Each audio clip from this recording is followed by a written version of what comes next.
Banywanyi b'Umuhuza TV ndabahaye ikaze niteka n'umunezero ntangere vyo gusubira kubana namwe aho muherereye hose mwe mubandanya gukurikira ibiganiro n'amakuru dushikiriza imisi yose kuri iyi mbonesha kure y'Umuhuza TV.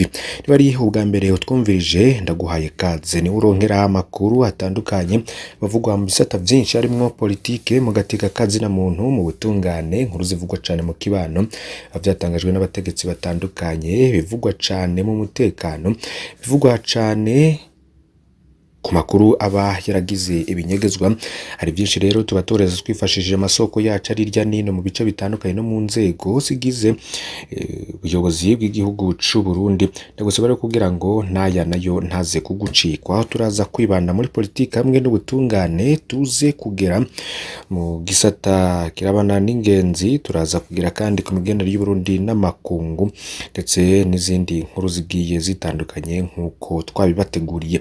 Mu ngingo nkuru rero mu buryo buvunaguye mu byo turaza kwibandako, Bernard Busokoza uwo rero yahoze ari icegera ca mbere c'umukuru w'igihugu avuga ko inzu yiwe iri Bujumbura ibintu vyose vyayirimwo vyatwawe n'abantu bari bahagarikiwe n'umushikirizamanza Kezigenza wa Republika. Ese vyagenze gute? Iyi nkuru ndagusaba kugira ntuze kuyicikwa, niyo tuza gutangurira ko ku buryo bw'idonido. Amahoteli n'ibibanza vy'iratiro mu gisagara ca Bujumbura biremewe kubakisha imigano canke ibiti kubera vyo vyubakwa isozwe ubuhinga bigatuma umutekano w'abantu udahungabana uravye n'ingene biba vyubatswe. Hari Engineer Proteman Irakiza warera ajejwe ivy'inyubako muri Obuha, hari ikete yandikiye abarongoye amakomine, naryo turaza kurigaruka ko mwumvirize ingere mugiye kuja mwubaka. Hari inkuru rero iriko iravugwa cane mu gihugu c'u Burundi ndetse no mu bimenyesha makuru mpuzamakungu. Gianni Infantino hamwe na Arsene Wenger abo bose boba bashitse mu gihugu c'u Burundi. Ese vyari vyifashe gute? Muri aya makuru navyo turaza kubigaruka ko ku buryo burambuye. Hari inkuru y'umubabaro yadushikiye nayo tuza kugaruka ko abantu 7 baritavye Imana n'abandi 6 barakomereka cane bivuye ku isanganya ry'imiduga ryaraye ribereye ku mugwa mukuru wa Buhiga, nayo mu kanya gato ni ku buryo burambuye. Inkuru rero tuza bandanirizaho nuko umushahara wisunze itegeko ry'uturusho ngo ntushobora gutangwa muri uku kwezi kw'icumi. Mu bushikiranganje bw'abakozi n'akazi bagize ico bamesha kuri iyo ngingo. Ivyo vyose rero nivyo twabateguriye mu kanya gato ya buri nkuru imwe mu buryo bw'idonido. Ndagusaba rero kugira ngo fyonde kuri subscribe aho bukoresha YouTube y'icongereza canke abone aho bukoresha YouTube y'igifaransa ifyonze ko curonka amakuru yacu hamwe n'ibigani uri mu bambere igihe cose tubishikirije. Reka dutangurire kuri ya nkuru y'uwahoze ari icegera ca mbere c'umukuru w'igihugu Bernard Busokoza. Ese arashobora gufungwa? Ubwiwe avuga ko inzu yiwe iri Bujumbura ibintu vyose vyayirimwo vyatwawe n'abantu bari bahagarikiwe n'umushikirizamanza Kezigenza wa Republika. Ikinyamakuru UBM News nico cagarutse kuri iyi inkuru. Kuri wa gatatu niho vyabaye. Iyo nzu yahoze ari icegera ca mbere c'umukuru w'igihugu Bernard Busokoza iri muri quartier ya Mutanga Nord mu gisagara ca Bujumbura. Ibintu vyose vyayirimwo vyaratwawe n'abantu bari bahagarikiwe n'umushikirizamanza Kezigenza wa Republika. Bernard Busokoza akaba yibaza ko vyoba bijanye n'imanza zoba zaciwe mu mwaka 2020 zijanye n'ivyo kwiyamiriza kiringo ca gatatu c'umuhisi Perezida Nkurunziza hamwe n'ibijanye n'igandagurwa rya Perezida Melchior Ndadaye. Mu kiganiro yahaye radio Inzamba agateka kawe ndetse bikaba vyanditswe na UBM tubandanya kwifashisha muri iyi nkuru, uyahoze ari icegera ca mbere c'umukuru w'igihugu arigana uko vyagenze. Yaragize ati umuntu bashoboye kumenya n'umushikirizamanza Kezigenza Republika niwe bavuga ko yaje hanyuma bakugurura inzu bakoresheje mereze, hanyuma bamaze kuyugurura barapakira ibintu vyose vyarimwo, ntaco basizeyo na gato. Umushikirizamanza Kezigenza Republika numwe yaca za manza zacika muri 2020 zerekeye ivyaha vya 2015 n'izindi manza bazuye zari zerekeye izo mu 1993 zerekeye urupfu rwa Melchior Ndadaye n'ubwicanyi bwakurikiye. Bernard Busokoza akavuga ko biriko bimubako hari agatotezo katagira izina kuko ngatigereze yemererwa kumvirizwa n'esentare canke ngo yunguruze. akaba yagize ati igitangaje nuko murazi mwese uko zirya manza zacitse kuko ntizigeze zicibwa ngo bahamagare ngo biregure ngo bamenye ivyo babagiriza ngo biregure. Barankiye abashingwamanza babo yuko binjira ko bacirirwa imanza kugira bumvire ivyo batwagiriza, ziracibwa ntizasomwa, ntibamenyesha ivyavuyemo muri zino manza, ntibemera nuko ngo abantu bashobora kunguruza. Ivyo byose rero ngo urumva ni ibintu bitaciye mu buryo n'agatoyi. Numva ingene rero bosimbira ku tuntu twacu bagatwara ngo ntituzi iyo bajanye, jewe mbona yuko ari agatotezo. Ivyo rero nivyashikirijwe na Bernard Busokoza avuga ko inzu yiwe iri Bujumbura ibintu byose vyayirimwo vyatwawe n'abantu bari bahagarikiwe n'umushikirizamanza Kizigenza wa Repubulika. Reka aya makuru tuyabandanirize ku nkuru iriko iravugwa cyane mu gihugu cy'u Burundi no hanze yaho. Gianni Infantino n'umuyobozi mukuru w'ishiramwe ry'umupira w'amaguru ku isi FIFA yashitse Burundi. Irya nyuma Burundi bwakiriye utwara FIFA hari muri 2004 aho Sepp Blatter yatwara FIFA, Lydia Nsekera niwe ico gihe atwara ishiramwe ry'umupira w'amaguru mu Burundi FFB.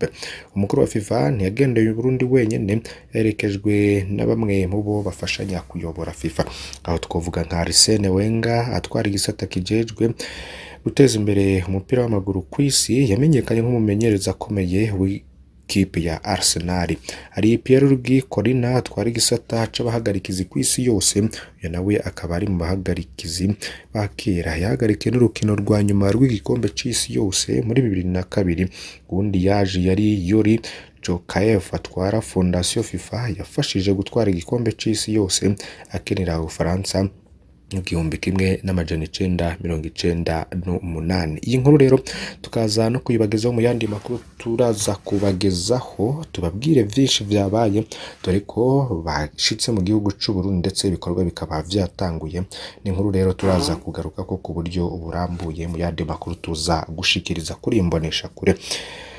Abantu 7 baritavye Imana, abandi 6 barakomereka cyane bivuye ku isanganya ry'imiduga yaraye ribereye ku mugwa mukuru w'Abuhiga mu ntara ya Karusi.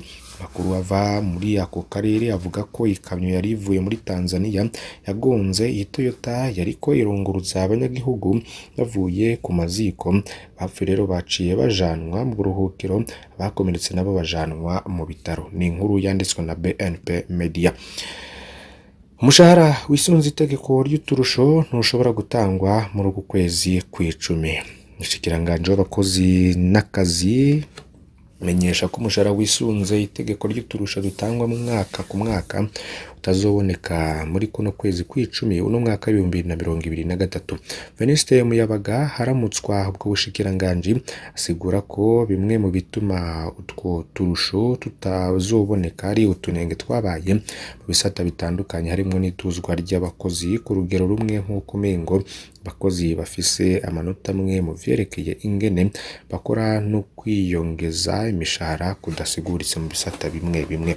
Kubohora uturusho ku bakozi batigeze baduzwa kuva mu mwaka 2016, kwiyongeramwo ubundi burusho bushimikiye kuduga ku bakozi mu bisata bitandukanye. Muyabaga akizeza ariko ko rwijejwe gukurikirana itunganwa ry'imishahara bifatikanije n'umushikiranganje w'ikigega ca leta uri ku kivi kugira abatorere inyishu ico kibazo, naho atakiringo yatanze umushahara urimwo kuburusho buzotangirwako.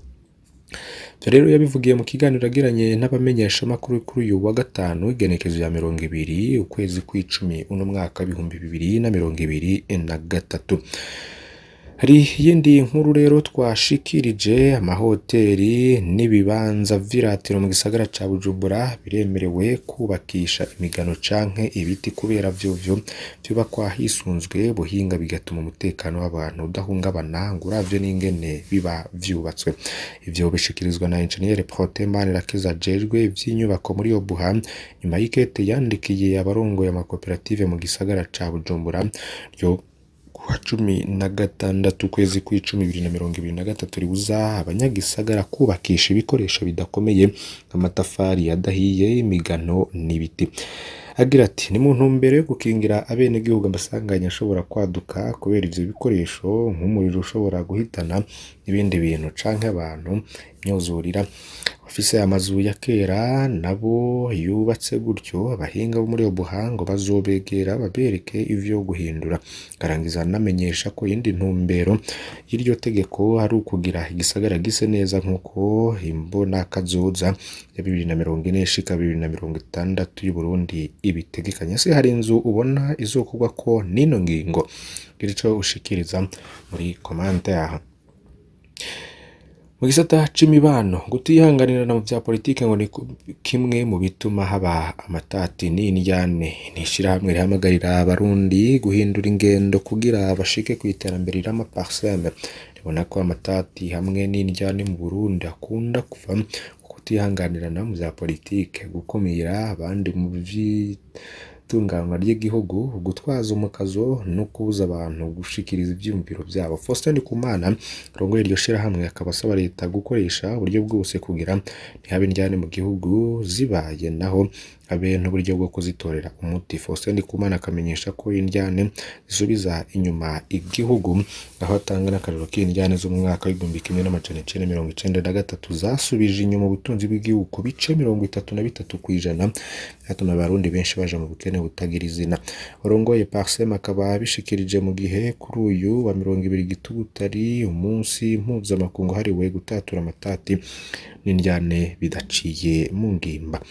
Ivyo rero vyashikirijwe muri Parsem imbere ya bamenyesha makuru. Ndabakengurukiye cane banywanyi bacu, ndagusaba kugira ntuze gucikwa n'ayandi makuru mwe turiko turabatunganiza, turabagezaho ivyabaye. Gianni Infantino ndetse na Arsene Wenger bashitse mu gihugu c'u Burundi. Muri aya makuru rero tuza kubagezaho turiko tubategurira, muraza kubikurikira byose. Ndagusaba rero kugira ngo ufyonde kuri subscribe canke s'abone niba utari wafyondako, ibuke no kubisangiza abagenzi bawe kugira nabo badacikwa n'amakuru yose dushikiriza.